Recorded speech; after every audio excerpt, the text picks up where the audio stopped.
Hi అండి. ఈ రోజున నేను చికెన్ పచ్చడి చేస్తున్నాను. చికెన్ పచ్చడికి ఒక చెంచా మెంతులు వేసాను, ఒక చెంచా ఆవాలు వేసాను, ఇలాంటివి ఏమండి ఒక 10 మొక్కలు వేసాను, ఈ ఒక 2 వేసాను, దాచిన చెక్క ఒక 2 వేసాను, ధనియాలు చిన్న గ్లాసు వేసాను. ఇప్పుడు గోల్డెన్ కలర్లో వేపుతాను. ఉడకబెట్టేసిన ఒక కోడి, ఇలా ఉడకబెట్టేసిన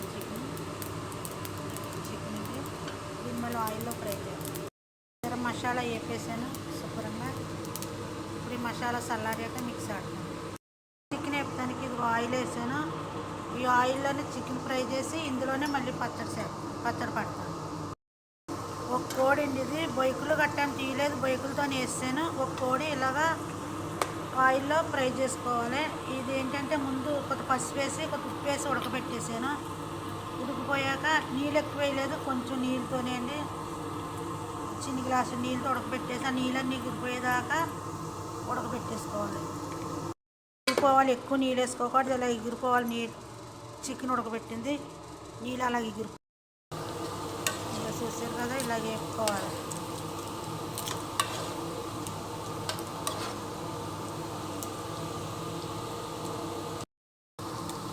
ఇలా ఫ్రై చేసానండి. మళ్ళీ తర్వాత ఏమి వేస్తానో చూపిస్తాను. చికెన్ పచ్చడి 2 నెలల కంటే ఎక్కువ తినకూడదండి. చికెన్ నీట్ కదా, అది ఉండే కొందు రుచి చేంజ్ అయిపోతుంది. 1-2 నెలల కంటే ఎక్కువ తినకూడదు. 6 నెలలు అలాగా సంవత్సరాలు తప్పిని పట్టిన పచ్చడే తినకూడదు. మనం వేసిన నూనె, చికెన్ ఒకటి అది ఉండే కొందు రుచి తేడా వచ్చేసి అది ఉండగా తినే కొందు మనకి ఫుడ్ పాయిజన్ కింద అయిపోతుంది. మన బిర్యానీ నిల్వ ఉంటే ఎలా ఉంటుంది అలాగ అయిపోతుంది. అంటే 1 నెల 2 నెలలు పర్వాలేదండి. ఎప్పటికప్పుడు ఫ్రెష్గా పట్టుకుని ఎప్పటికప్పుడు ఫ్రెష్గా తింటే మంచిది. చికెన్ పచ్చడికి చికెన్ ఏంటి, రొయ్యలు ఏంటి, ఫిష్ ఏంటి, ఏదైనా సరే అండి, మనం సింపుల్గా ఇంట్లో కొనుక్కున్న సింపుల్గా 1 నెలకా 2 నెలల కంటే ఎక్కువ తినకూడదు. ఇప్పుడు దీంట్లో అల్లం వెల్లుల్లి పేస్ట్ చేస్తున్నాను.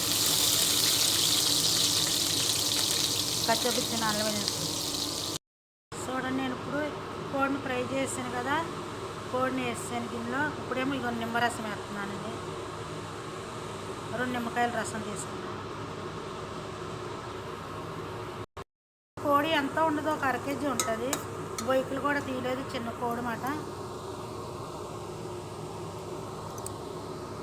ఇదిగోండి కారం, గ్లాసులో సగానికి వేస్తున్నాను కారం.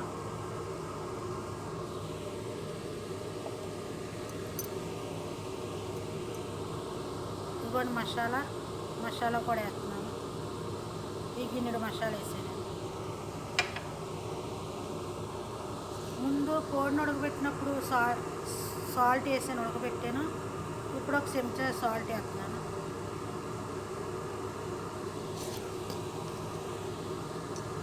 ఇప్పుడు దీన్ని ఇదంతా ఇలా కలుపుకునిండి, మళ్ళీ ఇదంతా ఇలా కలిపేసి ఏమి వేస్తానో చూడాలి. కలిపేసాను కదా, ఇప్పుడు అల్లం వెల్లుల్లి పేస్ట్ నూనెలో మగ్గిపోయింది. ఇప్పుడు అది అందులో కలుపుతున్నాను.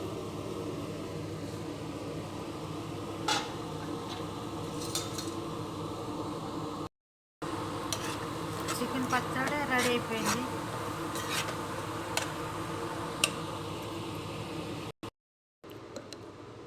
చూడండి, చికెన్ పచ్చడి రెడీ అయిపోయింది. ఈరోజే కదా పట్టాను,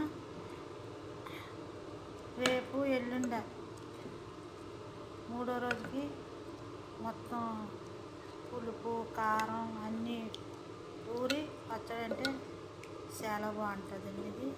ఈ పచ్చడి చిన్న ముక్కలతో పట్టాను చికెన్ పచ్చడి. మీకు నచ్చితే కనుక మీరు కూడా ట్రై చేసుకోండి. చికెన్ పచ్చడి నచ్చితే కనుక లైక్ చేసుకోండి, షేర్ చేసుకోండి, సబ్స్క్రైబ్ చేసుకుంటే మాత్రం మర్చిపోయి ఉంటాను. నేనండి పల్లెటూరు లక్ష్మి. కోయిట్లో నేను చికెన్ పచ్చడి పెట్టాను. ఇలాగే మనం ప్రతి ఒక్కరు ఇలా పట్టుకుంటే, మన ఇంట్లో మనం పట్టుకుంటే హెల్త్కి కూడా మంచిది. మనకి కూడా ఏమి నూనె వేసారో ఏంటి అని కూడా ఉండదు. ఇదే పచ్చడి మన ఇండియాలో కొనుక్కోవాలనుకుంటే 2000 3000 అంటారు. అది పారిన కోడైనా నాటుకోడి అంటారు. సరే నేను పట్టాను. సరే అండి, ఉంటాను.